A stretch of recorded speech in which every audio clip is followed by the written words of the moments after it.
रामानुजदया पात्रं ज्ञानवैराग्यभूषणं श्रीमद्वेङ्कटनाथार्यं वन्दे वेदान्तदेशिकम्।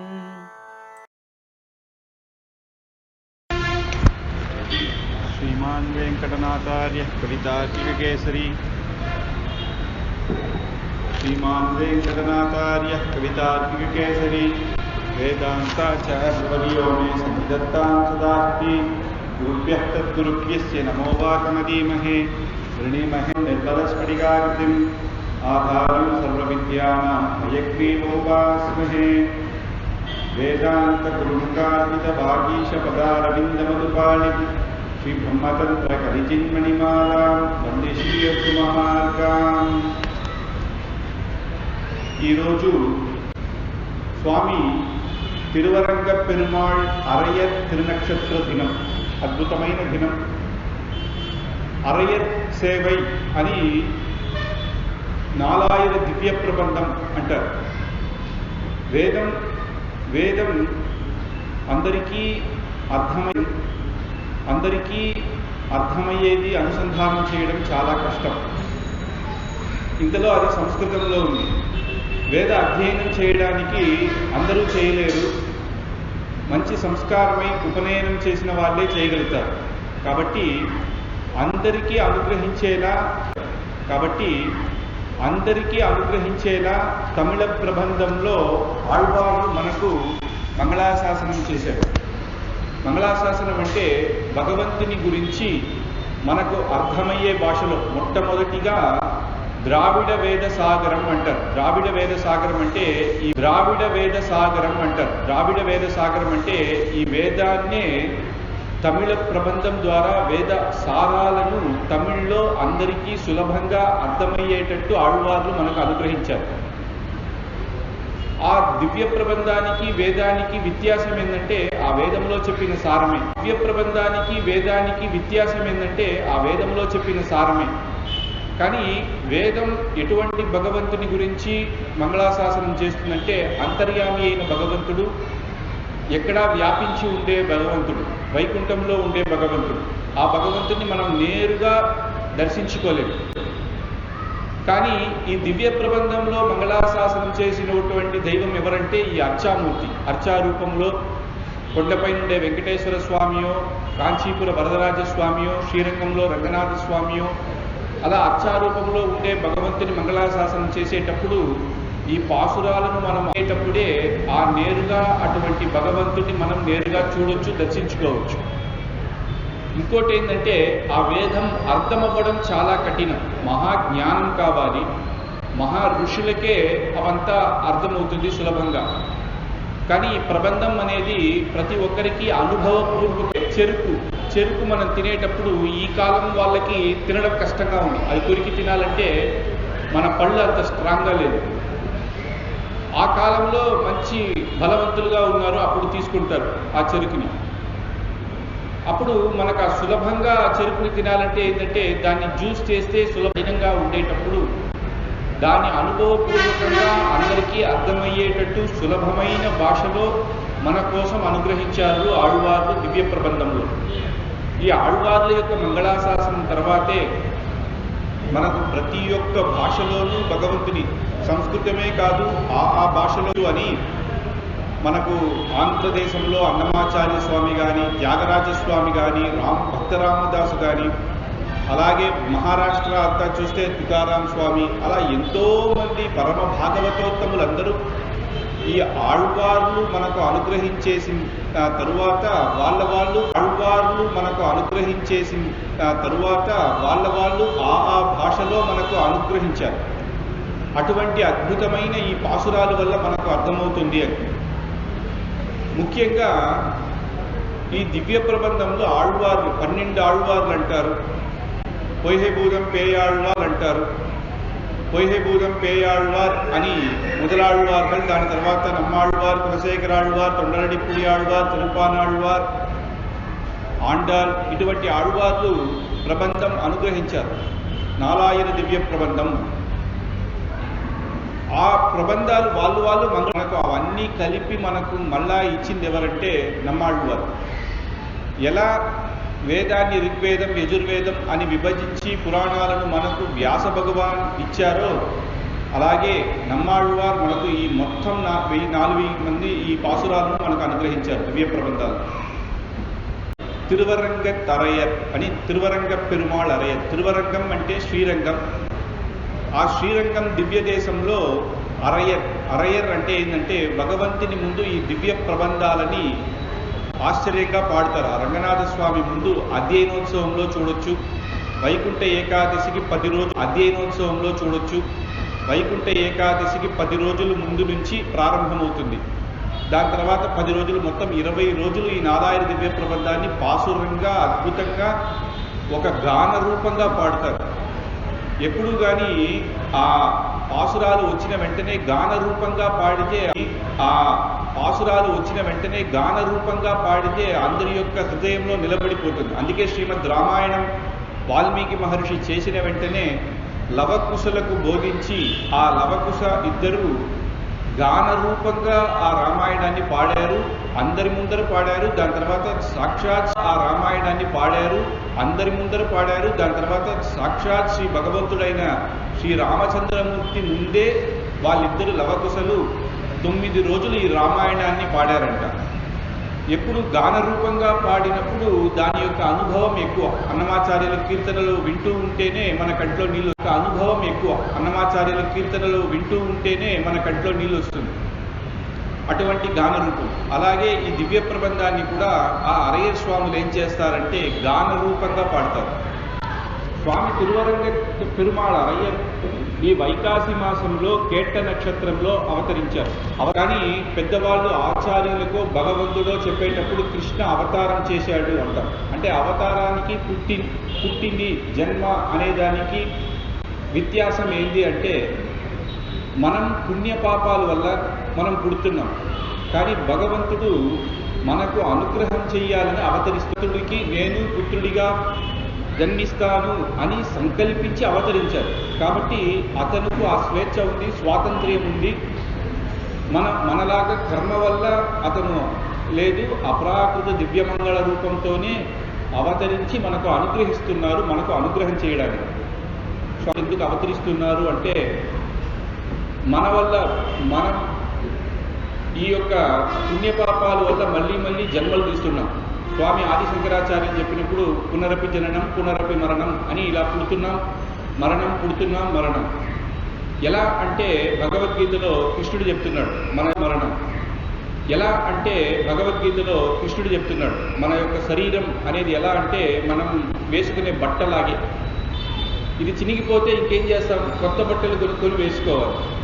మంచి ధనికులుగా ఉన్నవాళ్ళు మంచి పట్టు వస్త్రాలను కొనుక్కొని వేసుకుంటారు. కష్టపడే వాళ్ళు మంచి పట్టు వస్త్రాలను కొనుక్కొని వేసుకుంటారు.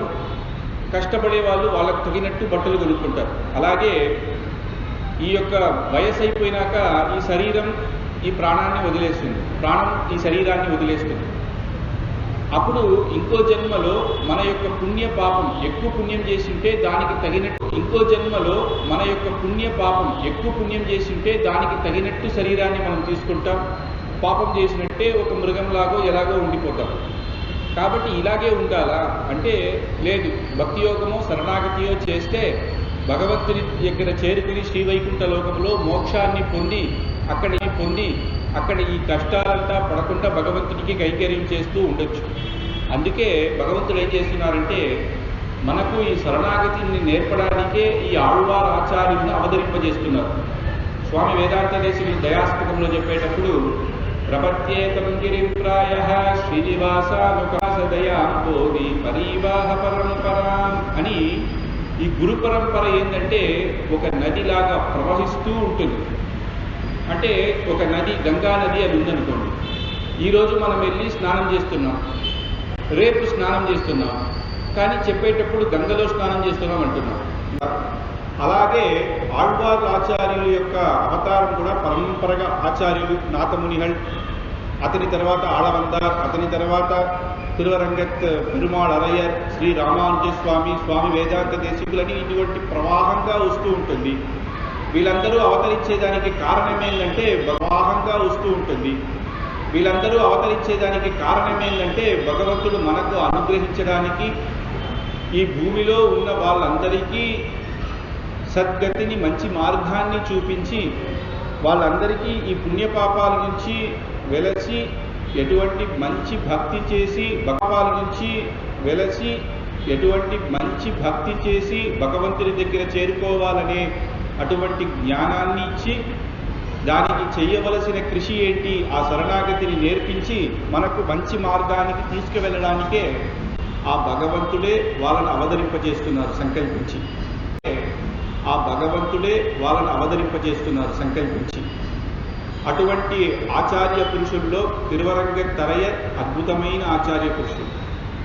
అతను ఎవరంటే స్వామి ఆళవందార్ అని ఉన్నారు. అతని యొక్క జ్యేష్ఠ పుత్రుడు స్వామి జ్యేష్ఠ పుత్రుడు స్వామి ఆళవందార్ సన్యాసాశ్రమం తీసుకున్నారు. దానికి ముందు అవతరించారు. స్వామి ఆళవందార్ ఎవరు అంటే స్వామి నాథమునిగుల యొక్క మనవుడు. ఈ ఆచార్య పరంపర చెప్పాలంటే ఆళ్వార్లలో నమ్మాళ్వార్ మొట్టమొదటి ఆళ్వార్. అందరికన్నా అతనే మొట్టమొదటి ఆచార్యుడు సంప్రదాయాన్ని. శ్రీ వైష్ణవ సంప్రదాయం చెప్పేటప్పుడు లక్ష్మీనాథ సమారంభాం నాథయా మునమధ్యమాం అస్మదాచార్య పర్యంతాం వందే గురు పరంపరా అని లక్ష్మీనాథుడు అటువంటి భగవంతుడు మొదటిగా చెప్పినప్పుడు లక్ష్మీనాథుడు అన్నారు. లక్ష్మితో కలిసిన భగవంతుడు. ఎప్పుడు భగవంతుడిని అమ్మవారిని సెపరేట్గా చెప్పకూడదు, ఇద్దరిని కలిపే. అందుకే వెంకటేశ్వర స్వామి ఎలా ఉన్నారంటే మహాలక్ష్మి హృదయంతో ఇద్దరు కలిసే మనకు అనుగ్రహిస్తున్నారు అని. లక్ష్మీనాథుడు, నెక్స్ట్ లక్ష్మి, మహాలక్ష్మి తర్వాత విక్షసేనుడు, ఆ విక్షలక్ష్మి తర్వాత విక్షసేనుడు, ఆ విక్షసేనుడు తర్వాత నమ్మాళ్వారు. నమ్మాళ్వారు తర్వాత ఎవరంటే నాథమునుడు. ఈ యొక్క చరిత్ర వస్తే ఈ నాలాయన దివ్య ప్రబంధం, ఈ 12 ఆళ్వార్లు తమిళ దేశంలో, తమిళనాడులో అక్కడెక్కడ ఉన్నారు. వాళ్ళు భగవంతునికి మంగళాశాసనం చేసి ఈ పాసురాలను ఇచ్చారు. కానీ వాళ్ళు భగవంతునికి మంగళాశాసనం చేసి ఈ పాసురాలను ఇచ్చారు. కానీ ఇవన్నీ కలిపింది ఎవరు అంటే నమ్మాళ్వారు. ఒకసారి నాథమునులు అనే ఆచార్యులు కాట్టుమన్నార్ కోయిల్ అని తంజావూరు పక్కన ఉంది. ఆ యొక్క దివ్య దేశంలో ఉండి మంచి మహాజ్ఞాని.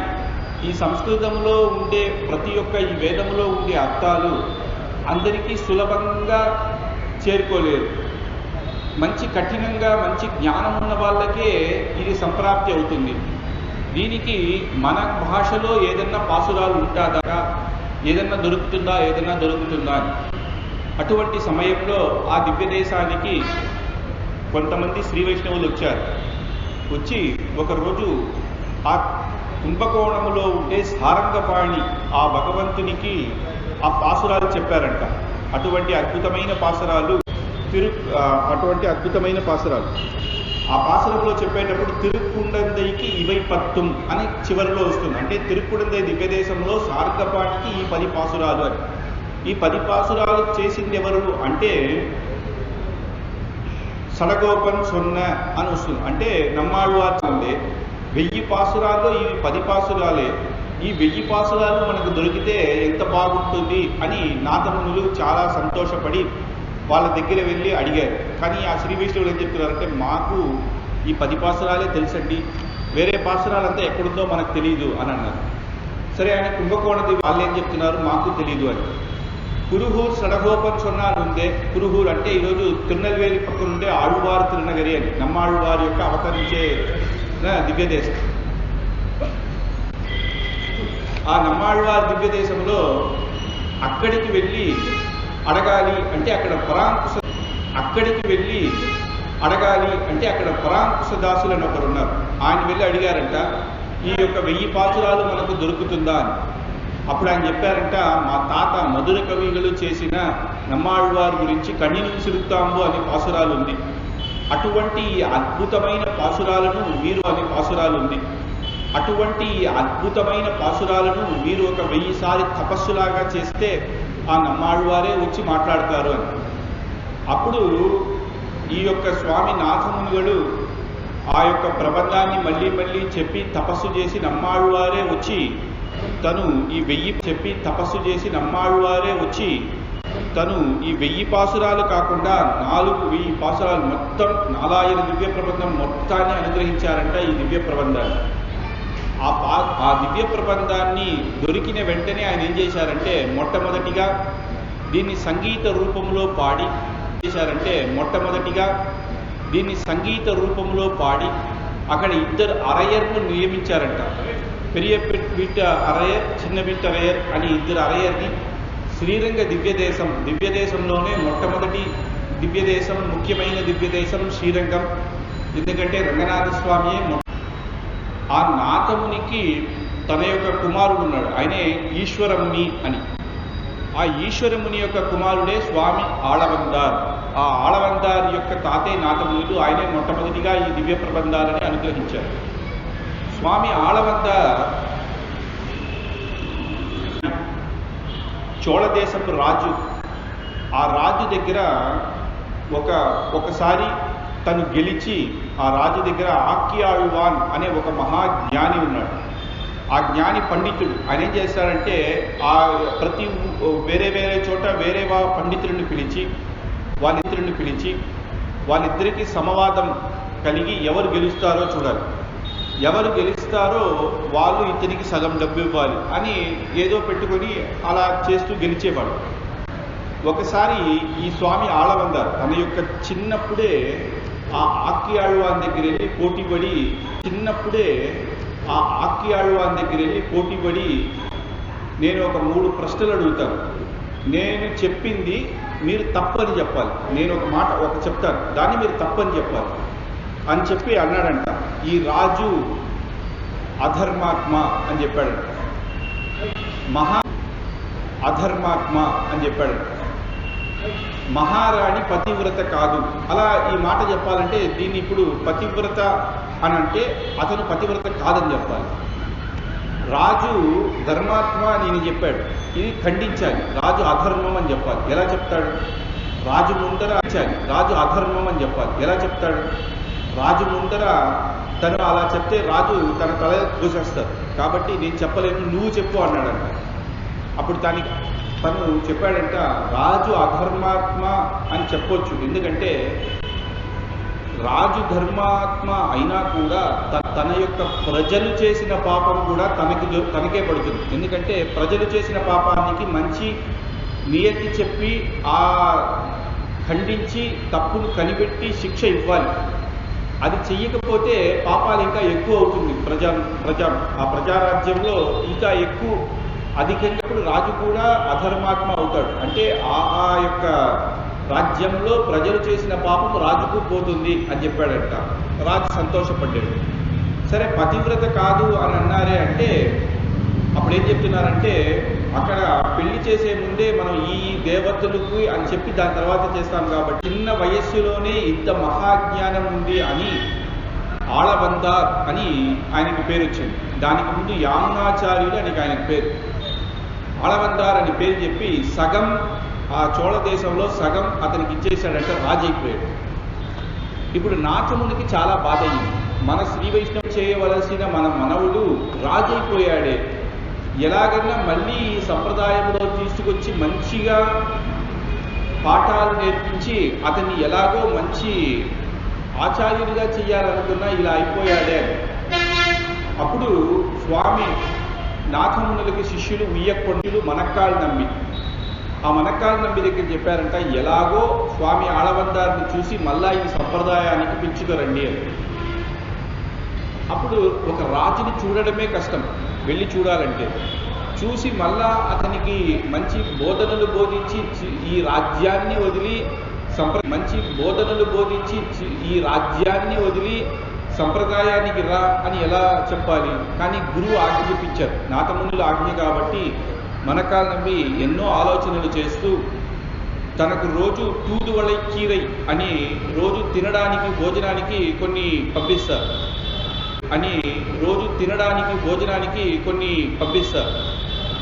ఒక 3 నెలలు అది తిని తన యొక్క రాజుకి ఆ యొక్క భిక్ష చేసిన వాడికి పంపించి అతను రోజు ఇచ్చి ఇచ్చి అద్భుతంగా ఉంది తినడానికి, రోజు తింటున్నారు. ఒకరోజు అది రాలేదు. అద్భుతంగా ఉంది తినడానికి, రోజు తింటున్నారు. ఒకరోజు అది రాలేదు. ఆ పండ్లు, ఆ కూరగాయలు రాలేదు. ఎందుకు ఈరోజు రాలేదంటే అతను ఎవరో వచ్చారండి, రోజు ఇచ్చారు, ఈరోజు ఆయన దొరకలేదు అని రాజు అడిగారు. ఇంకోసారి ఆయన మళ్ళీ వస్తే పిలుచుకురాడు, అప్పుడు తెలుస్తుంది. కాబట్టి ఇన్ని రోజులు ఇలా చేశాడు.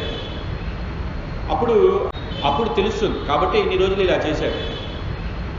అప్పుడు ఆయన వచ్చేసరికి చూస్తే ఒక మంచి ఇది ఆచార్య పురుషులుగా ఉన్నారు. మీరు ఎందుకంటే నన్ను రోజు ఎందుకు ఇది 6 నెలలు ఇది ఇచ్చారు పండు ఈ కూరగాయలంతా అని అంటే అప్పుడు చెప్పారంట, మీ తాత నాథముని యొక్క శిష్యుడు నేను, అంటే మీ కుల ధనం ఒకటి ఆయన దగ్గర ఉంది, అది మీకు ఇవ్వమన్నారు. కానీ మిమ్మల్ని నేను రాజు కాబట్టి నేరుగా వచ్చి నేను వచ్చాను అంటే ఎవరు నన్ను వదలట్లేదు, అందుకే ఇలా చేశాను. సరే, నేనే రాజుగా ఉన్న కులధనం ఏముంటుంది, ఏదో ఒక ఇల్లు అనుకుని అవంతా నాకు వద్దు. ఎంతోమంది కులధనాన్ని సత్యంగా మీరు వచ్చి చెప్పారు కాబట్టి సంతోషం, మీరే పెట్టుకోండి అన్నారంట.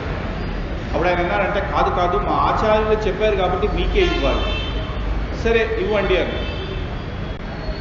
ఇవ్వాలంటే మీరు ఒకటి చెయ్యాలి. ఏంటి అంటే 18 రోజులు నా దగ్గర భగవద్గీత నేర్చుకోవాలి అని. సరే అదేంటి అని ఈయనకే ఒక ఆకాంక్ష వచ్చింది. అలా ఏం చెప్తాడు, అటువంటి అద్భుతమైన మన కులధనం ఏంటి అని దాని మీద ఇది ఆశపడి సరే అని పూర్తిగా 18 రోజులు భగవద్గీత నేర్చుకున్నారంట ఆయన దగ్గర. ఆ భగవద్గీత నేర్చుకునేసరికి ఆయనకి కొంచెం నేర్చుకున్నారంట ఆయన దగ్గర.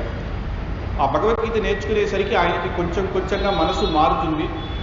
భగవంతునికి కైంకర్యం చేయడమే మన ఇదిగా ఉన్నప్పుడు మనం ఇలా అయిపోయామే అని. దాని తర్వాత స్వామి 18 రోజులు అయిపోయింది కదా, ఆ కులధనాన్ని చూపించండి అంటే అది ఇక్కడ తీసుకురాలేను, మిమ్మల్నే అక్కడ తీసుకెళ్ళి ఏదో పెద్ద ఇల్లేమో అనుకున్నారు.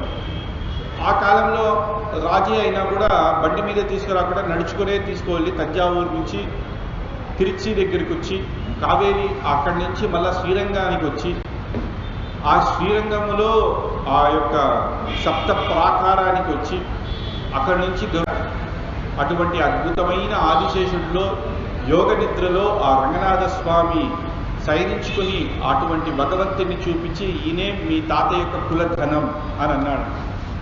ఆ రంగనాథ స్వామిని దర్శించుకుని వెంటనే స్వామి ఆళవందారికి ఆహా, ఇటువంటి అద్భుతమైన మన యొక్క వదిలి రాజ్యంలో ఆ డబ్బులో ఆశపడి మనం అలాగే ఉండిపోయామే అని రాజుగా ఉండి కూడా కొన్ని రోజులు వచ్చి భగవంతుడికి కైంకర్యం చేశాడంట.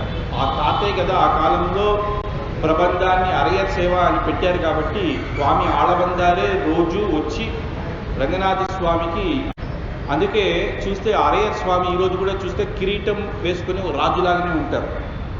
ఎందుకంటే స్వామి ఆళవందార్ రాజుగా ఉన్నప్పుడే ఆ కిరీటంతో వచ్చి చేసినందువల్ల ఆ దివ్య ప్రబంధాన్ని ఆశ్చర్యంగా పాడాలి, పాడి అభినయం చేయాలి. అంటే ఇప్పుడు మనం భగవంతుని చేసి చూపిస్తారు, భరతనాట్యం లాగా అభినయాలు చేస్తూ ఆ భగవంతుని దర్శించుకుని ఆశ్చర్యంగా అభినయాలు చేస్తారు. అటువంటి అద్భుతమైన ఈ ఆళవందార్. దాని తర్వాత ఏమైందంటే స్వామి ఆళవందారికి 4 కొడుకులు. వాళ్ళే సొట్టై నంబి దైవత్కరసు నంబి పిళ్ళయరసు నంబి తిరువరంగత్ పెరుమాళ్ అరయ్యర్ అని. ఆ 4లో మొదటి ఆయనే తిరువరంగత్ పెరుమాళ్ అరయ్యర్. ఆ అరయ్యర్ స్వామికి ఆళవందార్ కొన్ని రోజులు అయిపోయిన తర్వాత ఈ రాజ్యమంతా వదిలేసి పక్కనే ఉండి భక్తి చేయాలి. ఎందుకంటే రాజ్యమంతా వదిలేసి పక్కనే ఉండి భక్తి చేయాలి. ఎందుకంటే రాజ్యంలో ఉంటే ప్రజల్ని చూసుకోవాలి, చాలా పనులు వచ్చేస్తుంది, పూర్తిగా భక్తి ఆధ్యాత్మికంగా ఉండలేకపోతున్నాడు. కాబట్టి ఆ రాజ్యాన్ని వదిలేసి పూర్తిగా సన్యాసాశ్రమం స్వీకరించి శ్రీరంగంలో ఆళవంద స్వామిగా వెలసి ఉన్నాడు. ఆళవందారికి చాలా శిష్యులు, అందులో స్వామి తిరుమలై నంబిహళ్ ఒక శిష్యుడు. తిరువరంగ పెరుమాళ్ తన కొడుకులే 4 ఏం చేశారంటే, మన నాన్నే ఈ రాజ్యాన్ని వదిలేశారు కాబట్టి ఇంకా మనకు కూడా ఎందుకు, మనం కూడా ఇలాగే ఉంటాం అని చెప్పి స్వామి ఆళవందార్నే ఆచార్యులుగా వెన్నుకొని వాళ్ళు కూడా ఈ సంప్రదాయానికి వచ్చేసారంట. తిరువరంగ పెరుమాళ్ అరయ్యర్ అతనే శిష్యుడు. స్వామి ఆళవందారి దగ్గరే 4000 దివ్య ప్రబంధ పాసురాలను నేర్చుకొని ఒకసారి అభినయం చేసే సమయంలో స్వామి ఆళవందార్ తాత నాథమునిహళ్ళు ఆయన లేరు కదా, అతనికి 2 విధాలుగా మనకు చేయాలి. ఒకటి యోగాన్ని నేర్పించాలి. ఈ మునిహలకి ఇంకొక శిష్యులు ఉన్నారు, కురుహైకావలప్పన్ అని. ఆ కురుహైకావలప్పన్ యోగాభ్యాసంతోనే భగవంతుని చేరుకునేలాగా యోగం, అష్టాంగ యోగం భగవద్గీతలో చేసేటట్టు చేసి భక్తి యోగం ద్వారా భగవంతుని శ్రీ వైకుంఠ లోకానికి, అంటే ఈ భూమిలోనే పునరపి జననం పునరపి మరణం అని ఉండకుండా వైకుంఠ లోకం అంటే ఇక్కడ కష్టం. ఇప్పుడు ఈ జన్మలో మంచిగా మనం ఉన్నా కూడా వచ్చే జన్మ కూడా ఇలాగే ఉంటుందా అంటే మనం చెప్పలేము. ఎందుకంటే మనం ఎన్నో పాపాలు చేసి ఉంటాం. వచ్చే జన్మలో మనం ఎలా ఉంటాం? ఇదే తల్లిదండ్రులకే మనం పుడతామా? ఏది శాశ్వతం కాదు ఈ లోకం. ఇదే తల్లిదండ్రులకే మనం పుడతామా? ఏది శాశ్వతం కాదు ఈ లోకంలో ఉండేది, ఏది శాశ్వతం కాదు.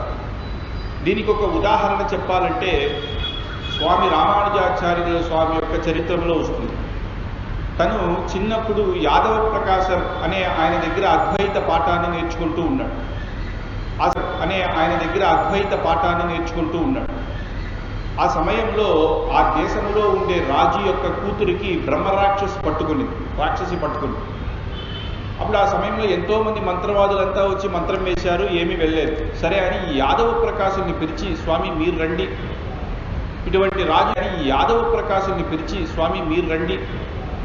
ఇటువంటి రాజు యొక్క కూతురు కదా, ఇలా ఉండిపోయిందే, మీరు ఏదైనా వచ్చి చేయండి, మంత్రం పెట్టి ఏదైనా చేయండి అంటే ఆయన వచ్చారు. వచ్చిన వెంటనే ఆయన ఏమంటున్నారంటే, బ్రహ్మరాక్షసి ఎందుకు ఈ యొక్క యువరాణిని పట్టుకున్నావు? నేను చెప్తున్నాను బయటికి వెళ్ళాను. అప్పుడు ఆ బ్రహ్మరా మాట్లాడుతుందంట, నువ్వెవరో నాకు తెలుసు, నేనెవరో నాకు తెలుసు, పోయిన జన్మలో నువ్వు ఎలా ఉన్నావో తెలుసా అని అంటుంది. ఎలా ఉన్నాడంటే ఒక బల్లిగా ఉన్నాడంట ఆయన పోయిన జన్మలో. కానీ ఈ జన్మలో ఇటువంటి యాదవ ప్రకాశులు ఆచార్యులుగా అయ్యారంటే ఎలా అంటే, పోయిన జన్మలో అతను మహాభక్తులు మధురాంతకం దేశం, అక్కడ భక్తులందరూ వచ్చి భగవంతుని దర్శించుకొని ఒక చోట కూర్చుని తినేటప్పుడు ఆ మిగిలిన ప్రసాదాన్ని పల్లి తినిందంట. భాగవతోత్తముల ప్రసాదాన్ని తినిన దాని వల్ల మంచి పుణ్యం వల్ల వచ్చే జన్మలో యాదవ ప్రకాశులుగా పుట్టారు. కాబట్టి ఆ రోజు ఏదో బ్రహ్మరాక్షసు ఎవరంటే పోయిన జన్మలో మహాయాగాలు చేసే ఋషిగా ఉన్నాడు. అయినా కూడా ఈ జన్మలో బ్రహ్మరాక్షసుగా ఉన్నాడే కారణం ఏంటి అంటే, మంత్రాలను వేద మంత్రానికి కరెక్ట్గా చెప్పాలి. ఒక చిన్న అక్షరం మారితే కూడా దాని యొక్క అర్థం మారిపోతుంది. యాగం చేసేటప్పుడు వచ్చే జన్మలో స్పష్టంగా చెప్పాలి, ఒక అక్షరం మారినా దాని యొక్క అర్థం మారిపోతుంది, వచ్చే జన్మలో బ్రహ్మరాక్షసు అయిపోతా అని అలా అయిపోయింది ఆయన తప్పుగా చెప్పినందువల్ల.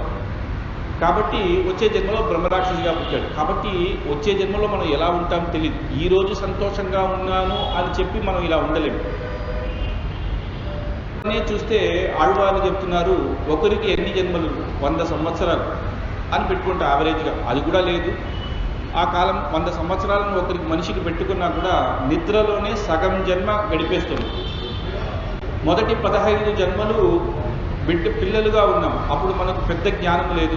చిన్నప్పుడు పిల్లలుగా ఉన్నాం, అప్పుడు మనకు పెద్ద జ్ఞానం లేదు. చిన్నప్పుడు ఆడుకునే వయస్సు 15 వయసు అలా పోయింది. ఇంకా ఒక 50 వయసు నిద్రలోనే పోయింది. ఇంకా ఉండే జన్మలో ఏం చేస్తున్నాం? ఉద్యోగం చేయాలి, ఉద్యోగానికి డబ్బు సంపాదించాలి, దానికోసం మనం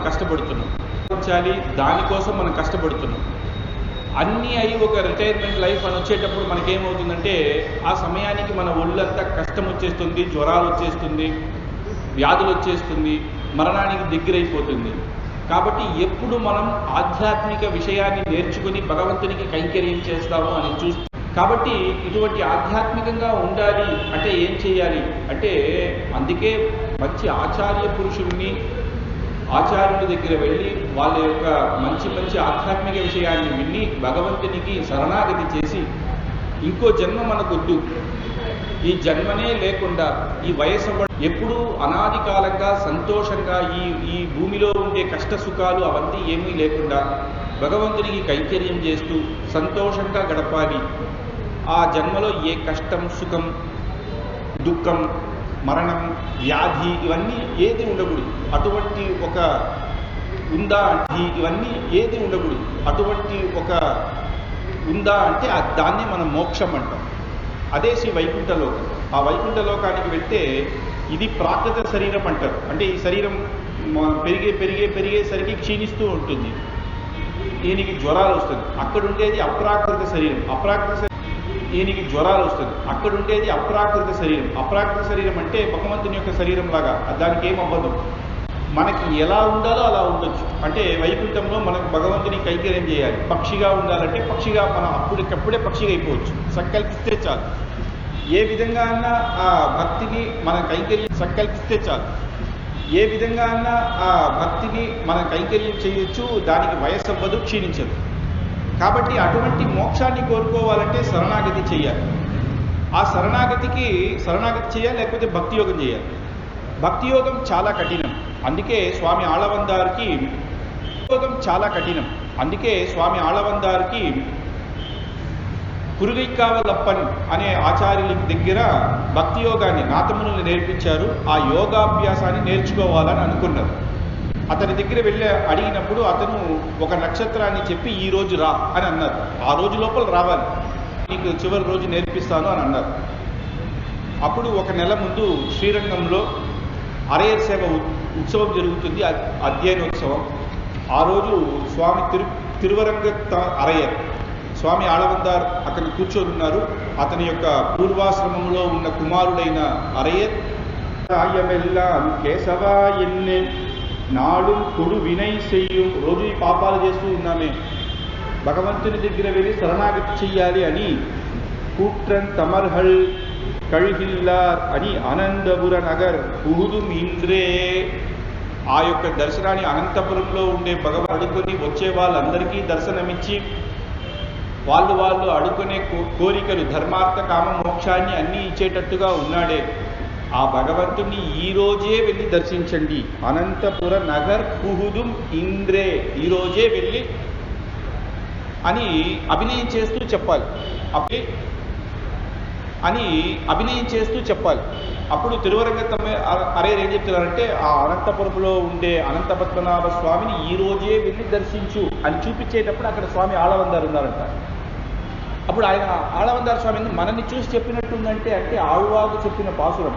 అరయర్ ఎటువంటి చూసి చెప్పినట్టుందంటే అంటే ఆళ్వాగు చెప్పిన పాసురం. అరయర్ ఎటువంటి మహాజ్ఞాని, దానికి అభినయం చేస్తున్నాడు. అంటే ఈరోజు నన్ను ఈ రోజే వెళ్ళమంటున్నాడు. ఆ ఒక పాసురాన్ని 2 సార్లు అభినయం చేస్తాడు. ఒక పాసురాన్ని 2 సార్లు చేస్తాడు. రెండోసారి కూడా ఆయన ఇలాగే చూపించాడంటే అనంతపురం నహర్ కూదు మింద్రే అని చూపించేటప్పుడు మళ్ళీ ఆళవంతారంటే అనంతపురం నహర్ కూదు మింద్రే అని చూపించేటప్పుడు మళ్ళీ ఆళవంతార స్వామిని ఆయన చేయి చూపిస్తున్నాడు. కాబట్టి ఆయన ఏమనుకున్నాడంటే, ఒకవేళ అనంత పద్మనాభ స్వామియే మనల్ని పిలుస్తున్నారేమో, ఆయన వెళ్ళి మనం దర్శించుకుంటాం అని అక్కడికి వెళ్ళారు. అప్పుడు మనకి అర్థమవుతుంది ఏంటంటే, అటువంటి అద్భుతమైన పాసరాలు, ఆ అరయత్ సేవ ఈ రోజు కూడా శ్రీరంగంలో జరుగుతుంది. వైకుంఠ ఏకాదశి నుంచి 10 రోజులు మనం చూస్తే ఆశ్చర్యంగా రాత్రి 8-9 ఆ పాసురాలను చెబుతూ అరయర్, ఆ యొక్క తిరువరంగ అరయర్ ఆ వంశంలో వచ్చిన వాళ్ళే ఈ రోజు కూడా చెప్తూ ఉంటారు. అటువంటి అద్భుతమైన అరయర్ ఈ కాలం నుండి ఆ కాలంలో ఎంత భక్తితో చేసేవారు. ఆ శ్రీరంగ దివ్య దేశంలో ఒక ప్రాకారం, 7 ప్రాకారాలు ఉంది. మన వెంకటేశ్వర స్వామికి 4 మాడవీధులు ఒకటి ఉంది కదా, అలా 7 ప్రాకారాలు. 7 ప్రాకారాల్లో 7, 4 4x7 21 గోపురాలు ఉంది. అటువంటి అద్భుత మన వెంకటేశ్వర స్వామి అంటే మన కొండపైన వెళ్ళి ఆ కాలంలో కట్టలేరు కదా అంత పెద్దగా. అటువంటి అద్భుతమైన శ్రీరంగం పెద్ద దివ్య దేశం. దాంట్లో ఒక ప్రాకారం పూర్తిగా అరయర్ స్వాములు ఉన్నారంట. ఈ తిరువరంగ అరయర్ అంతమందికి అద్భుతంగా ఈ దివ్య ప్రబంధాలు నేర్పించడం మట్టుకు కాకుండా ఆ పాసురానికి అర్థం తెలిస్తేనే అభినయం చేయొచ్చు. ఇప్పుడు పుహుదుమింద్రే అని చెప్తున్నారంటే ఈ యొక్క దివ్య దేశానికి ఈ రోజే వెళ్ళి చేరుకో అని తెలిస్తేనే కదా మనం ఇలా చూపించవచ్చు. అభినయానికి తెలియాలంటే పాసురాలను అర్థం చేసుకోవాలి. పాసురాలను అర్థం చేసుకోవాలంటే మన యొక్క జ్ఞానుడు అతను ఎలా మంగళాశాసనం చేసి ఉంటారు, తన యొక్క హృదయంలో ఆ రోజు ఆళ్వార్లు ఏమనుకున్నారు అన్నట్టుగా మంగళాశాసనం. ఇంకో ఒక సమయంలో అద్భుతంగా చేసేటప్పుడు అరయర్ సేవలో తిరువరంగ తరయర్ చేస్తూ ఉన్నారు. ఒక పాసురం వస్తుంది, ఆశ్చర్యమైన పాసురం. తిరువరంగ తరయర్ చేస్తూ ఉన్నారు. ఒక పాసురం వస్తుంది, ఆశ్చర్యమైన పాసురం. పాసురం వచ్చేటప్పుడు ఏమొస్తుందంటే కృష్ణుడు, ఆ పాసురంలో కృష్ణుడు చిన్న బాలకులందరినీ మాయ చేస్తున్నాడట. ఇలా చూపించేటప్పుడు హా అని మాయ చేస్తున్నాడు. అలా అందరూ చిన్నపిల్లలందరూ భయపడుతున్నారు కృష్ణుని చూసి అని మాయ చేస్తున్నారు. అలా అందరూ చిన్నపిల్లలందరూ భయపడుతున్నారు కృష్ణుని చూసి అన్నట్టు చెప్పారట. ఆ పాసురంలో ఏమొస్తుందంటే పూచాంటి కాటినాన్ అంటే కృష్ణుడు మాయను చూపించాడు అని. అప్పుడు మొట్టమొదటిగా తిరువరంగ తరయర్ ఏం చేశారంటే హా అని అన్నాడు, ఏదో మాయ చేస్తున్నాడని. కానీ ఆచార్యుల యొక్క పూర్వాశ్రమంలో తమ్ముడు ఉన్నాడు ఎంబార్ అని. భగవంతుడు మాయ చేసినప్పుడు భయపెట్టాడు కదా, కాబట్టి ఆయన చూపించాడంటే ఇలా చూపించాడంట, శంఖ చక్రాలను చూపించాడంట. తిరువరంగ తరయర్కి అర్థమైపోయింది. అప్పుడు అదే పాసురాన్ని రెండోసారి చెప్పినప్పుడు పూచాండి కాటినాన్ అని 2 పిల్లలతో కృష్ణుడు ఆడుకునేటప్పుడు అలా క్షణానికి శంఖ చక్రాలను చూపించినప్పుడు అంటారు, అది మాయమైపోతుంది. ఏంటి కృష్ణ ఏం మ్యాజిక్ చేపిస్తున్నావు? భగవంతుడు కాబట్టి అలా భయపెట్టాడు, ఇలా శంఖ చక్రాన్ని చూపించాడు అన్నట్టుగా ఆశ్చర్యమైన అటువంటి అభినయం. అంటే ఆ పాసురాల యొక్క పూర్ణ జ్ఞానం ఆ అనుభవం ఉంటేనే ఆ యొక్క అభినయాలను చేయొచ్చు. కాబట్టి తిరువరంగ తరయర్ అటువంటి అద్భుతమైన ఆచార్యం. ఇప్పుడు ఉహుదు మింద్రే అన్నారు కదా, స్వామి ఆళ్ళవందారు వెళ్ళిపోయారు. తిరువనంతపురానికి వెళ్ళి శ్రీరంగంలో ఉండే రంగనాథ స్వామి నిద్రలో ఉన్నారు, యోగ నిద్రలో ఉన్నారు. శయనకోలం అంటారు. అక్కడ కూడా అనంత పద్మనాభ స్వామి శయనకోలంలో ఉన్నారు. దానికి దీనికి వ్యత్యాసం ఏంటి అంటే ఇతనిది యోగ నిద్ర, అతనిది భోగ నిద్ర. యోగ నిద్ర అంటే ప్రళయకాలంలో ఉన్న భగవంతుడు. ప్రళయకాలంలో భగవంతుడు ఒకటే ఉంటాడు. ప్రతి ఒక్క ఈ యొక్క సంసారాన్ని మొత్తాన్ని దగ్నించి అన్నిటినీ తన యొక్క పొట్ట లోపలే పెట్టేసుకుంటారంట. ఏది ఉండదు, ఎవ్వరుండరు. బ్రహ్మాది స్తంభ పర్యంతం ఎవ్వరుండరు. స ఏకః తది స్థితి మొత్తాన్ని తీసేస్తాడు. అప్పుడు ఆ ప్రళయకాలంలో ఉండే రంగనాథ స్వామి, అందుకే రంగనాథ స్వామి యొక్క మందిరంలో వేరే వాళ్ళు ఎవ్వరు ఉండరు. అంటే శ్రీదేవి భూమాదేవియో ఎవరు ఉండరు. అమ్మవారు వక్షస్థలంలో ఉంటారు. ఏ ఒక్క దేవతలో పక్కన కింద ఎవరు ఉండరు. ఇదే సృష్టించిన తర్వాత మొట్టమొదటిగా భక్తులు సృష్టించింది ఎవరంటే నాభి నుంచి బ్రహ్మాన్ని సృష్టించి దాని తర్వాత బ్రహ్మకు వేదాన్ని ఉపదేశం చేసి బ్రహ్మ వరకు భగవంతుడే సృష్టిస్తున్నాడు ఈ మూల సృష్టిని. దాని తర్వాత బ్రహ్మకు వేదాన్ని ఉపదేశించి వేదాన్ని ద్వారా నువ్వు మిగతా సృష్టిని చెయ్యి అంటున్నారు. దాని తర్వాత వచ్చిన వాళ్ళే ఈ దేవతలు. వేదాన్ని ద్వారా నువ్వు మిగతా సృష్టిని చెయ్యి అంటున్నారు. దాని తర్వాత వచ్చిన వాళ్ళే ఈ దేవతలు. దాని తర్వాత మన మనుషులు, మృగాలంతా బ్రహ్మ చేసిన సృష్టి. బ్రహ్మ చేశారంటే అంతర్యామిగా ఉండి భగవంతుడు చేపించాడు అని అర్థం. ఇప్పుడు భోగ నిద్ర అంటే ఏంటంటే అనంతపురం పద్మనాభ స్వామి చూస్తే చాలా పెద్ద దేవుడు. 3 ద్వారం ఉంటుంది. ఒకే ద్వారంలో మనం దర్శించుకోలేము. మొదటి ద్వారం దగ్గర వెళ్తే తన యొక్క ముఖం దర్శనం అవుతుంది. మధ్యలో వస్తే తన యొక్క నాభి నుంచి బ్రహ్మ దర్శనం అవుతుంది. ఈ పక్క వస్తే పాదాలు. అంత పెద్ద రూపం దర్శించవచ్చు. పడుకొని ఉన్నారు. రంగనాథ స్వామి చూస్తే చిన్నగా ఉన్నారు కాబట్టి త్వరగా దర్శనం అయిపోతుంది. ఇతను చాలా పెద్ద అనంత పద్మనాభ స్వామి తిరువనంతపురంలో అందరూ వెళ్ళి దర్శించుకోగలరు. మన కష్టమే ఏం లేదు, వెళ్ళి మనం దర్శించుకోవాల్సిందే అటువంటి అద్భుతమైన భగవంతుడు. అందుకే ఆళ్వారు చెప్తున్నారు, ఇంద్రే పుగుదు, మీ పాపాలంతా పోవాలంటే అతని అటువంటి అనంత పద్మనాభ స్వామి భోగ నిద్ర అన్నారు కదా. సృష్టించిన తర్వాత బ్రహ్మ ఉన్నారు, రుద్రుడు, అన్ని ఋషులు అంతా అతని చుట్టూ ఉంటారంట. కాబట్టి అది భోగ నిద్ర. అలాగే చాలా శయనం ఉంది.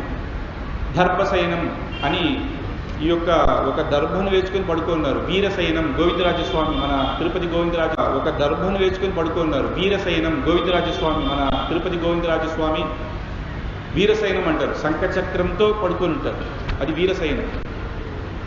అలా స్థలశయనం, జలశయనం అంటే నీటిలోనే. ఆ నేపాల దివ్యదేశం పక్కన సాలగ్రామం పక్కన నీళ్లు ఉంటుంది, దాంట్లోనే ఉండి మనం దర్శించుకోవచ్చు. అలా అద్భుతమైన యొక్క భగవంతుని శయనంలోనే పలు విధమైన శయన కోలంలో ఒక్కొక్క దివ్య దేశంలో ఒక్కొక్కలాగా దర్శించుకోవచ్చు. బాలకుడైన కృష్ణుడు తన యొక్క కాళ్ళను నోట్లో పెట్టుకున్నట్టే అరవింద శయనం, అది అలా ఎన్నో ఇది. ఇప్పుడు ఈ దివ్య దేశానికి వెళ్ళి భగవంతుని దర్శించుకొని అక్కడే కొన్ని రోజులు ఉండి భగవంతుని కైంకర్యం చేశారు. ఇప్పుడు ఒకరోజు ఆలోచన వస్తుంది, ఆహా కురుహై కావాలప్పన్ మనకు యోగాన్ని నేర్పిస్తానని ఒకరోజు పిలిచారు కదా, ఆ నక్షత్రం ఈరోజు. అరే మనం వదిలేసామే అని చెప్పి ఇక్కడి నుంచి పరిగెత్తుకుంటూ వెళ్ళి ఆయన చూస్తే అతను లేరంట, ఆయన వైకుంఠానికి వెళ్ళారు అని చెప్పినట్టు ఆ రోజు వస్తే నేను నేర్పిస్తాను, లేకపోతే నేను వెళ్ళిపోతానన్నారు. అలాగే వెళ్ళిపోయారు. అప్పుడు ఇతనికి చాలా బాధేసింది, ఎందుకు మనం యోగాన్ని నేర్చుకోలేకపోయామే, ఎందుకంటే భగవంతుని చేరడానికి రెండే అటువంటి భక్తి యోగాన్ని మనం నేర్చుకోలేదే, మనం నేర్చుకోకపోతే మిగతా వాళ్ళకి ఎలా వెళ్తుంది? నాథమునిల వరకే ఉనింది, దాని తర్వాత ఎవ్వరికి యోగం తెలియదు. అలా పోయిందే అంటే అప్పుడే అతను మనసులో హృదయంలో అనుకున్నారంట, తిరువరంగ పెరుమాళ్ అవేరు కూడా అనుకున్నాడు, ఒకవేళ ఈ కలియుగంలో భక్తి యోగం చేయడం కష్టం, ఒక ఉంది. భక్తి యోగం చాలా కఠినం. భక్తి యోగం చేస్తే ఈ యొక్క జన్మలోనే వైకుంఠం దొరుకుతుందని చెప్పలేము, మోక్షం దొరుకుతుందని. మళ్ళీ పుట్టి మళ్ళీ. అందుకే భారతంలో భరతుడు అనే ఒక రాజు ఉన్నాడు. ఆ భరతుడు రాజుగా ఉన్నప్పుడు తన యొక్క రాజ్యాన్ని మొత్తం వదిలేసి తన యొక్క కొడుకులకు రాజ్యాన్ని ఇచ్చి తన భార్య తన యొక్క రాజ్యం సకల డబ్బు అన్నీ వదిలేసి అడవికి వెళ్ళి మంచిగా భక్తి యోగం చేసుకుంటా, మనకు వయసు అయిపోయింది అని అడవికి వెళ్ళారు. ఇన్ని వదిలి వైరాగ్యంగా వెళ్ళినా కూడా పోయింది అని అడవికి వెళ్ళారు. ఇన్ని వదిలి వైరాగ్యంగా వెళ్ళినా కూడా ఆ అడవిలో అతను ఒక చిన్న జింకను చూశాడు. ఆ చిన్న జింకకు ఒక చిన్న పిల్ల పుట్టింది. పుట్టిన వెంటనే తల్లి చనిపోయింది. అప్పుడు ఆయన అనుకున్నాడంట, ఈ చిన్న జింకని ఎవరు చూసుకుంటారు పాపం, ఎన్నో అడవుల్లో సింహాలంట, ఈ చిన్న జింకని ఎవరు చూసుకుంటారు పాపం, ఎన్నో అడవుల్లో సింహాలు మృగాలంతా ఉంది, దీన్ని తినేస్తుంది, దీన్ని నేనే రక్షించాలి అని తానే పెంచాడంట. పెంచి ఏమైందంటే దాని మీద ప్రేమ పెట్టారు. ఇంతమంది తన కొడుకు భార్యను అందరినీ వదిలేసి వచ్చినా కూడా ఇక్కడ అదే సంసారం అనేది ఇలాగే ఉంటుంది. అదే సంసారం అనేది ఇలాగే ఉంటుంది. ఏదో ఒక దాంట్లో ఆశపడ్డాడు. తను వచ్చింది ఎందుకు, భక్తి యోగం చేయడానికి అనేది పూర్తిగా మర్చిపోయాడు. భక్తి యోగం చేసేటప్పుడు మరణించే సమయంలో కూడా భగవంతుని ధ్యానం చేయాలి. అప్పుడు భగవంతుడి యొక్క దర్శనం మరణ సమయంలో దొరికితే వాళ్ళకి మోక్షం, లేకపోతే లేదు. చివరి ఈ జింకను ఎవరు చూసుకుంటారు నేను పోతే అని అనుకున్నాడు. కాబట్టి వచ్చే జన్మలో జింకగానే పుట్టాడు.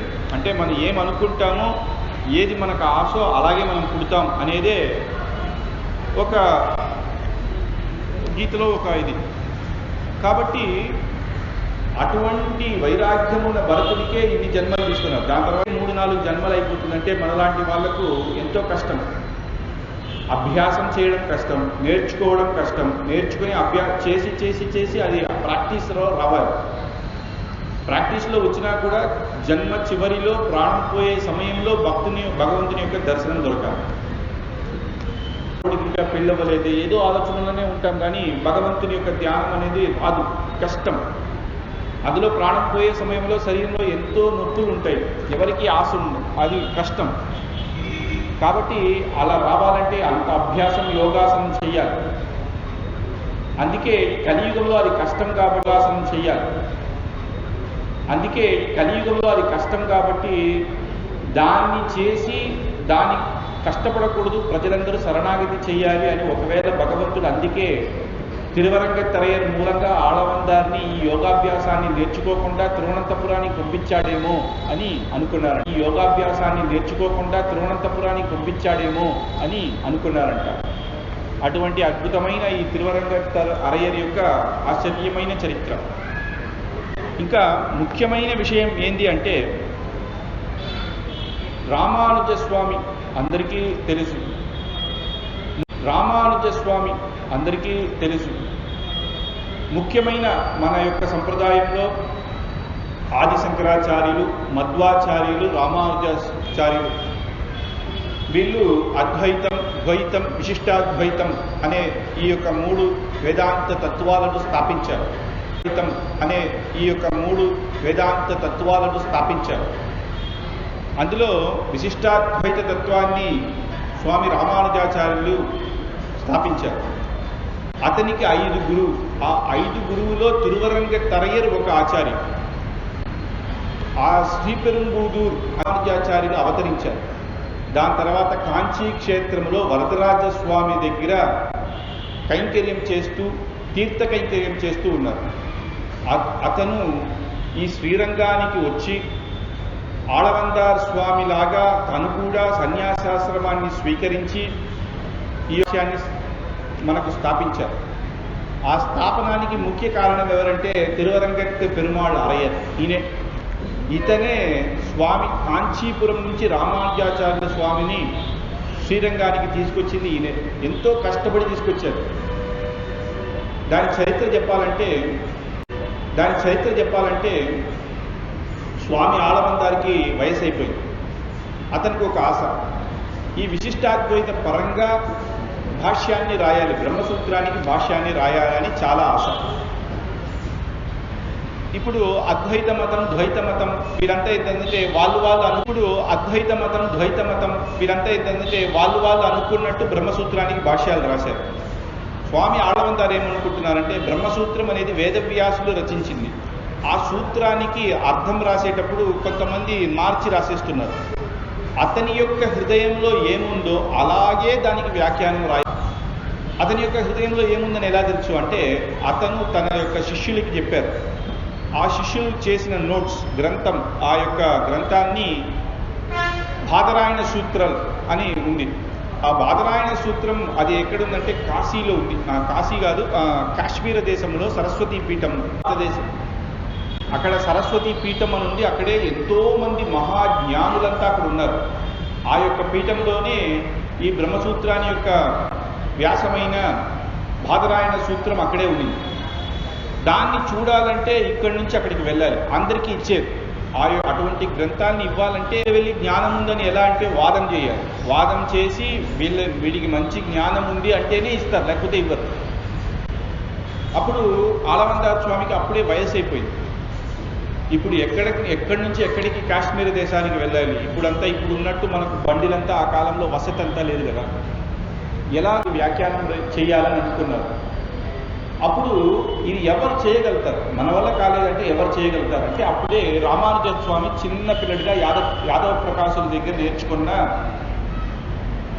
పాఠం నేర్చుకుంటున్నారు. పాఠం నేర్చుకునేటప్పుడే అతనికి అటువంటి అద్భుతమైన జ్ఞానం అంట.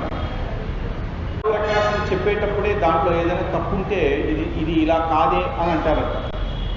దానికి ఒక ఉదాహరణ ఏంటంటే ఒక్కొక్కరు యాదవ ప్రకాశం శనివారం అయితే నూనె ఆచార్యుల గురికి నూనె పూస్తారు. ఒకరు దుద్దుతారు, ఒక శిష్యుడు. అతను పాఠం చెప్పి నూనె పూస్తారు. ఒకరు దుద్దుతారు, ఒక శిష్యుడు. అతను పాఠం చెబుతూ ఉంటాడు. ఇతను చేసేటప్పుడు తథాకప్యాసం పుండరీకమేవ మక్షినే అని ఒక వాక్యం వస్తుంది వేదాంతం. దానికి అర్థం చెప్పాలి. భగవంతుని పరబ్రహ్మం యొక్క కళ్ళు ఎలా ఉంది అని, పరబ్రహ్మం యొక్క కళ్ళు ఎలా ఉంది అని దానికి వ్యాఖ్యానం చెప్పాలి. అతను చెప్పేటప్పుడు ఏమన్నాడంటే అది అద్భుతమైన రెడ్గా ఉంది. ఆ రెడ్డి ఎలా ఉంది అంటే తథా కప్యాసం పుండరీకం, కప్పి ఆసం అని డివైడ్ చేశారు. పుండరీకం కప్పి ఆసం అని డివైడ్ చేశారు. ఈ సంస్కృతంలో ఒక్కొక్క పదానికి ఎన్నో అర్థాలు వస్తుంది.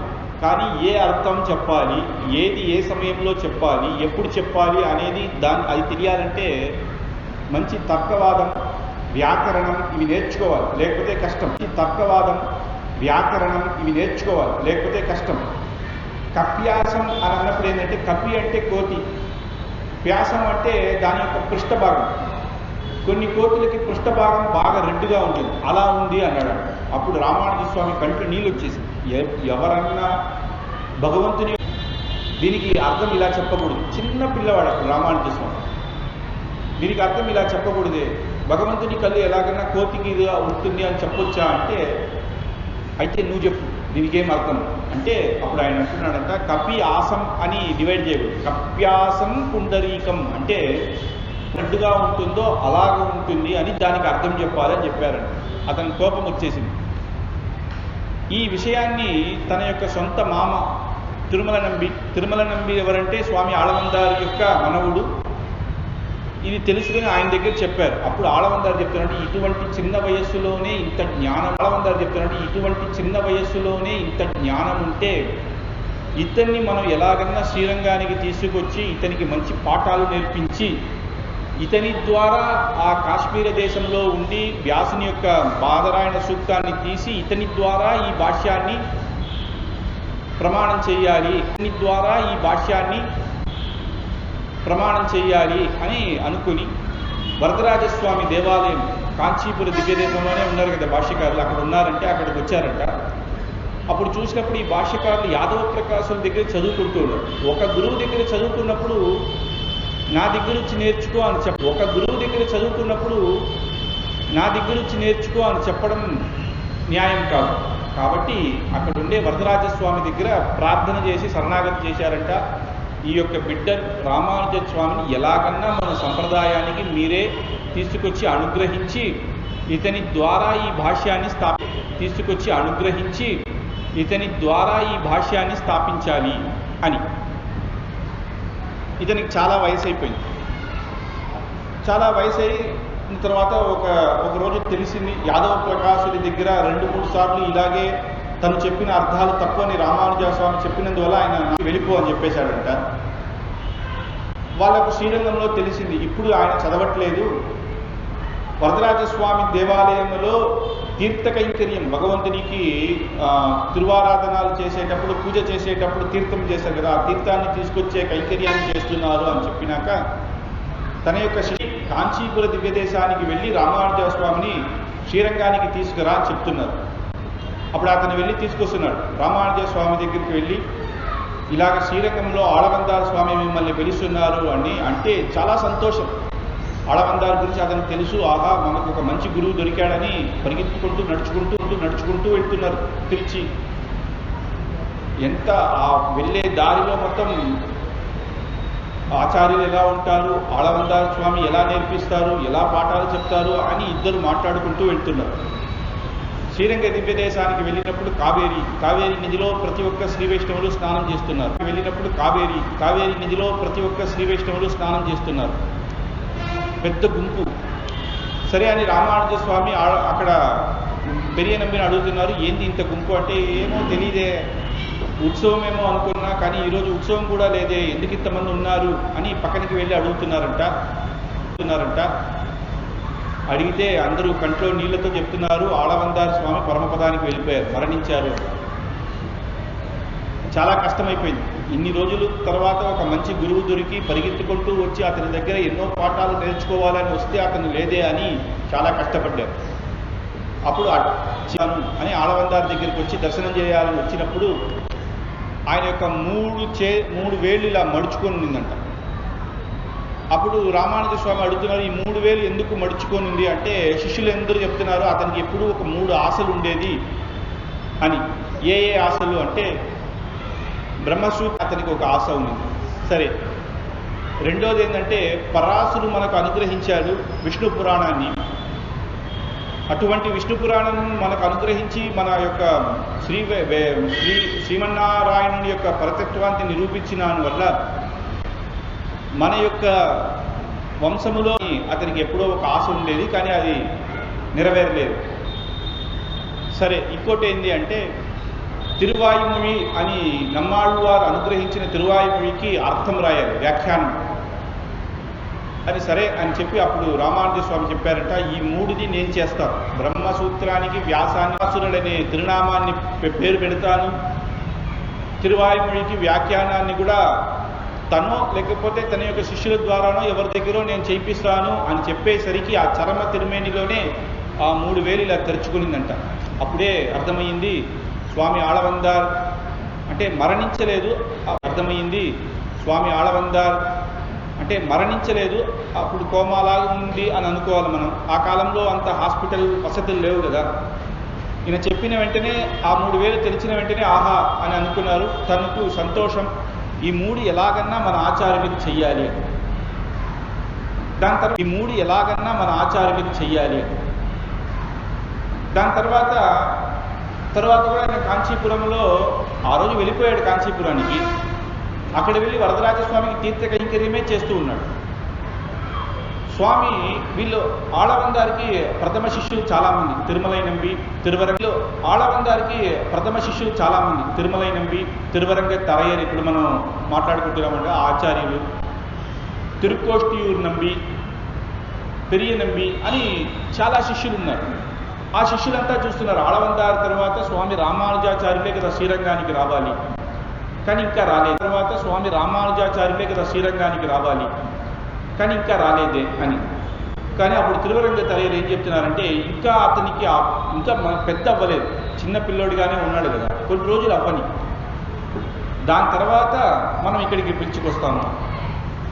రామానుజ స్వామి కూడా ఈ ఒక విరక్తి వచ్చి తను సన్యాస స్వీకారం తీసుకున్నాడు, యతిరాజుడు అయ్యాడు. సన్యాస స్వీకారం తీసుకుని అక్కడే వరదరాజస్వామి దగ్గరే కైంకర్యం చేస్తున్నాడు. అప్పుడు తిరువరంగ తరయ్యర్కి తెలిసింది కాంచీపురంలో మన రామానుజ స్వామి సన్యాసం స్వీకరించారని. ఇదే సమయం ఇప్పుడు ఈ రామానుజ స్వామి ఏమేమంతా ఆయనకి నేర్పాలనుకున్నారో వాళ్ళ యొక్క శిష్యులకి నేర్పించారు కదా. ఈ 5 మంది శిష్యుల ద్వారా ఒక్కొక్కరికి ఒక్కొక్కటి నేర్పించారు. వీళ్ళందరూ 5 మంది కలిసి రామానుజ స్వామికి మొత్తం బోధించి అతని ద్వారా ఈ యొక్క సంప్రదాయాన్ని ప్రవర్తన చెయ్యాలి అని. అప్పుడు తిరువరంగ తరయ్యర్ తనే వెళ్తున్నారు.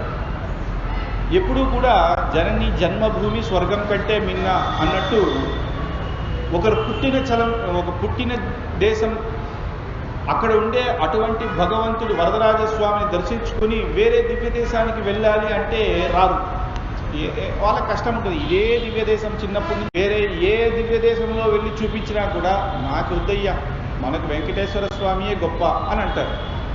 శ్రీరంగ దివ్య దేశానికి వెళ్తే మాకు రంగనాథ స్వామియే, ఒకరోజు వస్తాం దర్శించుకుంటాం మీ భగవంతుడు సంతోషం అంతే, కానీ మా ఊరే మాకు విన్నా. ప్రతి ఒక్కరికి అలాగే ఉంటుంది, వాళ్ళ యొక్క దివ్య దేశం చిన్నప్పటి నుంచి ఉన్నదే.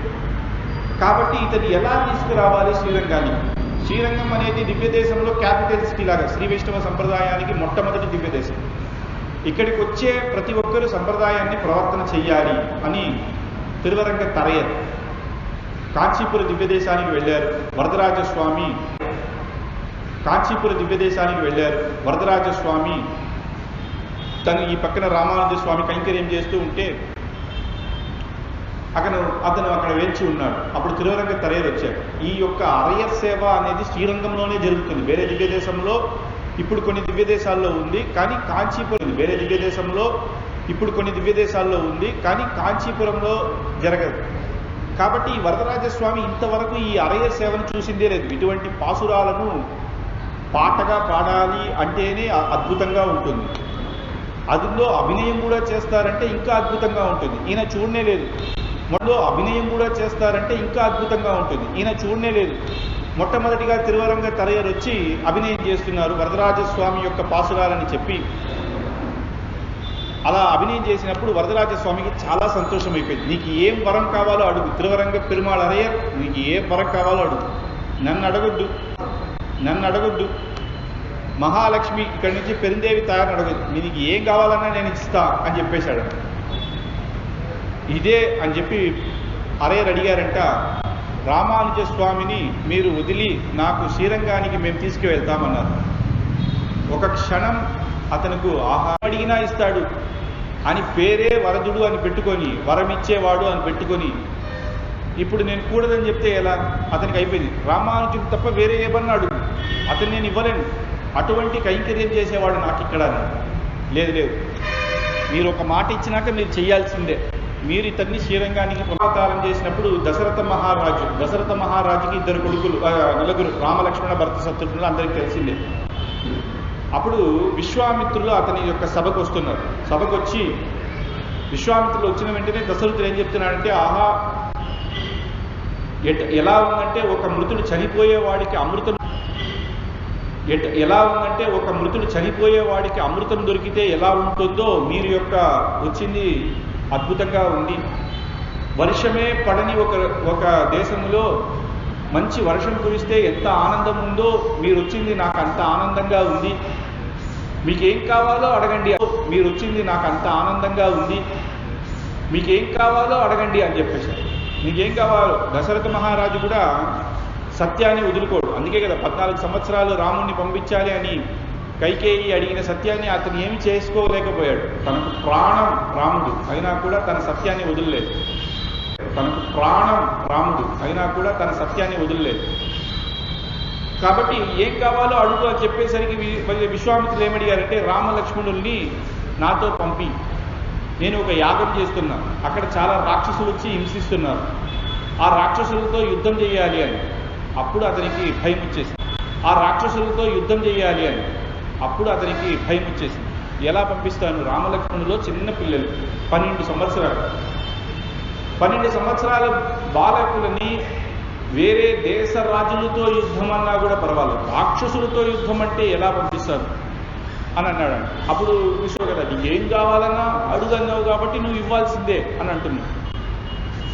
అప్పుడు వరదరాజస్వామి అక్కడ రామలక్ష్మణుడు ఏంటంటే, ఎందుకు తండ్రి భయపడుతున్నాడు, ఇంత భయం ఎందుకు, మనం ఏం గెలవలేమా అని ఎప్పుడు తండ్రి ఒప్పుకుంటారు అని ధైర్యంగా ఆ రోజు నిలబడ్డారంట రామలక్ష్మణులు ఇద్దరు. అదే రాముడే ఎందుకు భయపడ్డాడు అంటే, వీళ్ళు వెళ్ళి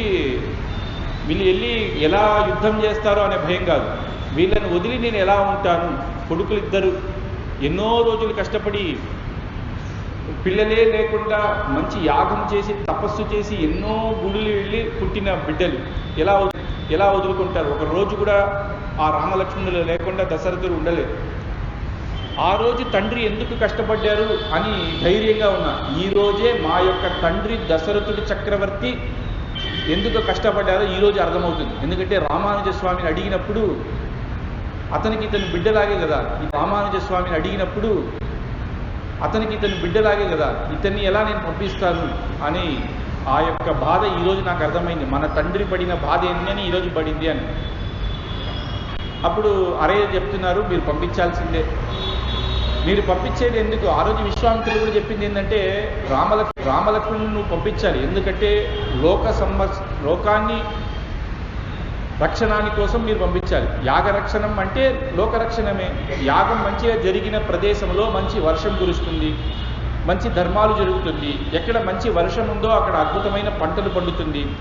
కాబట్టి ఇది లోక సంరక్షణ. శ్రీరంగానికి వస్తేనే అతను మంచి ఈ యొక్క సంప్రదాయాన్ని నేర్చుకొని అక్కడి నుంచి కాశ్మీర దేశానికి వెళ్ళి ఈ యొక్క విశిష్టాద్వైత సిద్ధాంతాన్ని స్థాపనం చేసి ప్రతి ఒక్కరిని శరణాగతి మార్గంలో తీసుకుని వెళ్ళి ప్రతి ఒక్క దివ్య దేశాన్ని అద్భుతంగా ఈరోజు జరుగుతున్న ఆ దివ్య దేశాలు ఉత్సవాలు మొత్తం చేసింది రామానుజారే దివ్యాజ్ఞాం వర్ధతాం అభివర్ధతాం. కాబట్టి ఈ రామానుజ స్వామిని అక్కడికి మీరు పంపించాలంటాక వరదరాజస్వామి చాలా కష్టంతో సరే ఇంకేం చేయలేం, మాటిచ్చాం కాబట్టి రామానుజ వెళ్ళు అని అన్నారు. అప్పుడే రామానుజ స్వామి తన యొక్క ఆరాధ్యమూర్తి అయిన చిన్న వరదరాజస్వామిని తీసుకుని వెళ్ళారు. కాబట్టి దాని తర్వాతే అతను స్థాపనం చేశారు. దానికి మూల కారణం ఎవరంటే తిరువరంగ తరయ్యర్. ఈరోజు మనం తిరునక్షత్రాన్ని గొప్పగా చేసుకుంటున్నామే, అటువంటి ఈ తిరువరంగ తరయ్యర్ ఆ రోజు వరదరాజస్వామి ముందు ఆ అరయ్యర్ సేవ చేసి వరదరాజస్వామియే సంతోషపడి నీకేం కావాలో ఆ యొక్క అభినయాలు చేసి వరదరాజస్వామిని సంతోషింపజేసి ఆ రామానుజ స్వామిని శ్రీరంగానికి తీసుకువచ్చి అక్కడి నుంచి తనకు ఐదు గురువులు అని చెప్పాను కదా, సాక్షాత్ తిరుమల నంబి రామానుజరికి పూర్తిగా రామాయణాన్ని అనుగ్రహం చేశారంట. రామానుజరికి పూర్తిగా రామాయణాన్ని అనుగ్రహం చేశారంట. రామాయణ అర్థాలు 1 సంవత్సరం ఈ యొక్క తిరుమల తిరుపతి అలిపిరిలోనే కూర్చొని 1 సంవత్సరం రామాయణాన్ని విన్నారు. రామాయణంలో 1 సంవత్సరం వినేదానికి ఏముందని మనం అనుకుంటాం, దాంట్లో 18 రహస్యాలు ఏముందని మనం అనుకుంటాం, దాంట్లో 18 రహస్యాలు. ఆ రహస్యాలనంతా చెప్పి అటువంటి అద్భుతమైన అర్థాలను 18 సార్లు రామాయణాలు చెప్పి ఒక్కొక్కసారి ఒక్కొక్క విధమైన అర్థాలు చెప్పి 1 సంవత్సరం అయిందంట ఈ యొక్క తిరుమలలోనే. దాని తర్వాత తిరుక్కోష్టియూరు నంబి అనే ఆయన చర్మశ్లోకానికి అష్టాక్షరి మంత్రానికి యొక్క అర్థాన్ని స్వామి ఆళవందారు చెప్పింది అతనికి నేర్పించారు. అలా ఒక్కొక్క ఆచార్యులు ఒక చెప్పేటప్పుడు తిరువరంగ తరయ్యర్ ఇంకొక ఆయన తిరువాయుమొഴി నమ్మాళ్ళవారు అనుగ్రహించిన తిరువాయుమొഴിకి అర్థాన్ని తిరుమాలై ఆండాన్ అని ఆయన నేర్పించారు ముగ్గురు.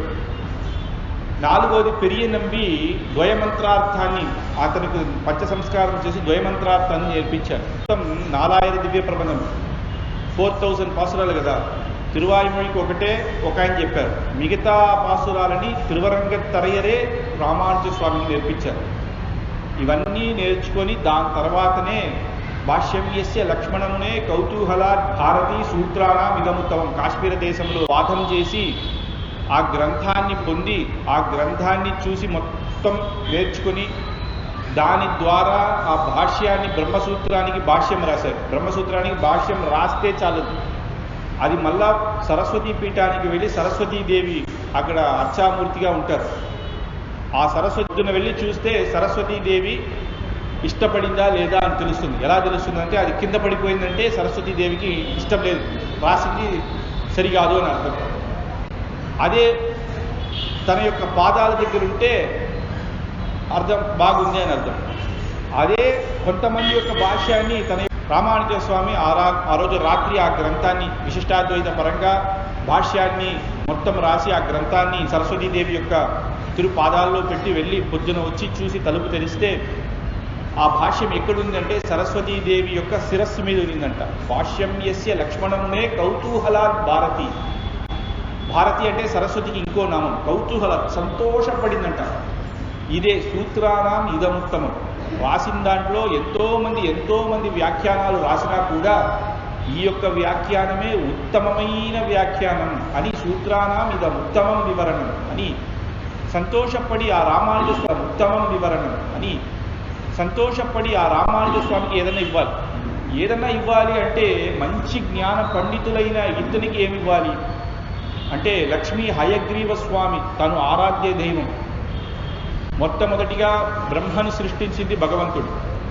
సృష్టించిన వెంటనే వేదాన్ని ఉపదేశం చేశారు. దాని తర్వాత బ్రహ్మ ఏమనుకున్నాడంటే ఈ లోకాన్ని నేనే సృష్టిస్తున్నాను అని అహంకారం వచ్చిందంట. ఎలా అనుకుని ఉండాలి? ఆ భగవంతుడు నా ద్వారా సృష్టించారు అనే వినయం లేకుండా నేనే చేస్తున్నాను, ఎంత బాగా చేస్తున్నాను అనే అహంకారం వచ్చింది. ఎప్పుడు సృష్టి చేసే వాళ్ళు ఏదైనా ఒక పని చేసేటప్పుడు డిసిషన్ తీసుకోవద్దు అంటారు. కోపంతో మనం ఏదైనా చేస్తే అది తప్పుగా అయిపోతుంది. అటువంటి సృష్టిని చేసే బ్రహ్మ అహంకారంతో చేస్తే ఏదన్నా దోషం వస్తుంది అని చెప్పి భగవంతుడు ఇతనికి ఒక గుణపాఠం చెప్పాలి అని ఆ వేదాన్ని తీసుకెళ్ళిపోతున్నారంట. మధుకైటబులు అనే రాక్షసుల్ని పంపించి తీసుకెళ్ళిపోతున్నారు. అప్పుడు ఆ వేగపోతున్నాడు. అప్పుడు అర్థమైంది, ఇన్ని రోజులు నేనే చేస్తున్నాను అనుకున్నానే, భగవంతుడిచ్చిన ఆ వేదాన్ని ద్వారానే నేను చేస్తున్నాను, అతని యొక్క అనుగ్రహం ద్వారానే అని భగవంతుని వేడుకొని ఇంకోసారి ఇలా ఉండను అని చెప్పేసరికి లక్ష్మీ హయగ్రీవ స్వామి అంటే గుర్రపు ముఖంలో వచ్చి అవతరించి ఆ యొక్క మధుకైటబుల్ని సంహరించి మళ్ళా వేదాన్ని అవతరించి ఆ యొక్క మధుకైటబుల్ని సంహరించి మళ్ళా వేదాన్ని రక్షించి తీసుకొచ్చి బ్రహ్మ దగ్గరిస్తున్నారు. అప్పుడు సరస్వతీదేవి బ్రహ్మ ఇద్దరు ఆ హయగ్రీవ స్వామిని వేడుకొని మీరెప్పుడూ నా దగ్గరే ఉండాలి, మేము మీకు ఆ రోజు పూజ చేయాలి అన్నప్పుడు అర్చారూపంగా మారారంట. అటువంటి లక్ష్మీ హయగ్రీవ స్వామి రూపంగా మారారంట. అటువంటి లక్ష్మీ హయగ్రీవ స్వామి జ్ఞానాన్ని వాళ్ళకే ఇచ్చిన హయగ్రీవ స్వామిని ఈ రామానుజ స్వామికి ఇస్తున్నారు. ఎందుకంటే ఈ యొక్క భాష్యానికి ఇవ్వాలంటే అంత వాల్యూ ఉండాలి కదా. ఆ స్వామి ఎవరన్నా మన ఇంట్లో పూజించే భగవంతుని తీసుకుని వచ్చి ఇచ్చేస్తామా? ఇవ్వరు. దశరథుడిని తీసుకుని వచ్చి ఇచ్చేస్తామా? ఇవ్వరు. దశరథుడి రంగనాథ స్వామి ఇప్పుడు ఉన్న శ్రీరంగంలో ఉన్న రంగనాథ స్వామి అయోధ్యలో ఉన్నారు. రాముడే విభీషణుడికి ఇచ్చాడు, దాని ద్వారానే ఆయన శ్రీరంగానికి వస్తున్నారు. అంతకుముందు దశరథుడి దగ్గర ధర్మవర్మాన్ అనే ఒక రాజు దక్షిణ దేశం నుంచి అయోధ్యకి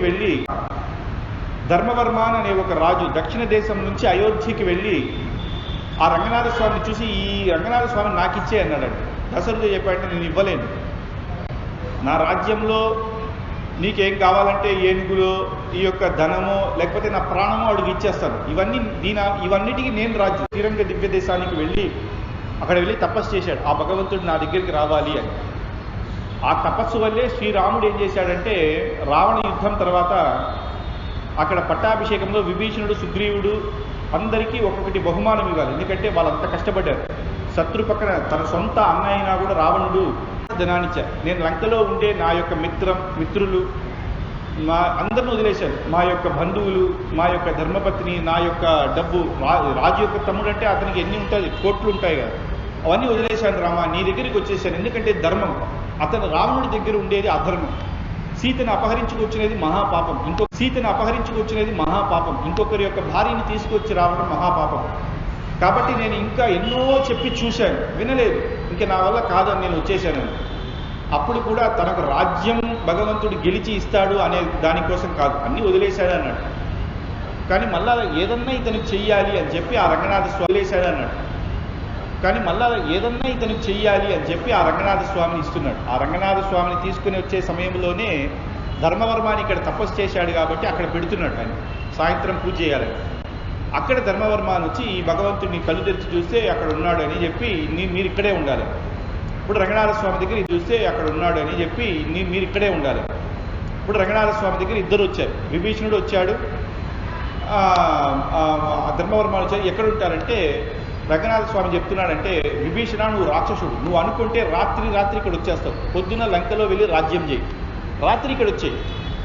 అలాగే పొద్దున లంకలో వెళ్ళి రాజ్యం చేయి, రాత్రి ఇక్కడ వచ్చేయి. అలాగే వచ్చేయి, అలాగే నువ్వు వచ్చేస్తావు. కానీ ధర్మవర్మ మనిషి కాబట్టి అనుకున్నప్పుడంతా అక్కడ రాలేడు, నేను ఇక్కడే ఉంటాను. కాబట్టి ఆ భగవంతునే ఇచ్చాడు. ఎందుకు ఇది చెప్తున్నారంటే, ఎవరన్నా తన యొక్క భగవంతుని ఇస్తారా అంటే దశరథీదేవి ఇచ్చిందే. హయగ్రీవ స్వామిని రామానుజుడి కంటే ఒకే కారణం, అతని యొక్క ఆ బ్రహ్మసూత్రం, ఆ అర్థం అటువంటిది అని ఇచ్చింది. కాబట్టి ఆ రామానుజ స్వామిని ఆ శ్రీరంగానికి తీసుకొచ్చిందే ఈ తిరువరంగ తరయ్యర్ పెరుమాళ్ అరయ్యర్ అని. అటువంటి ఆ అరయ్యర్ని నమస్కరించుకొని, అటువంటి అద్భుతమైన ప్రతి చోట ధర్మాలు జరగాలి, ఇటువంటి కార్యక్రమాలు టీటీడీ ద్వారా మనకు ప్రతి ఒక్కటి భగవంతుని యొక్క అనుగ్రహం దొరకాలి అని అందరూ ప్రార్థించి ముగించుకుంటుంటాను. కవితార్కిక సింహాయ కళ్యాణ గుణశాలినే శ్రీమతే వెంకటేశాయ వేదాంత గురవే నమః.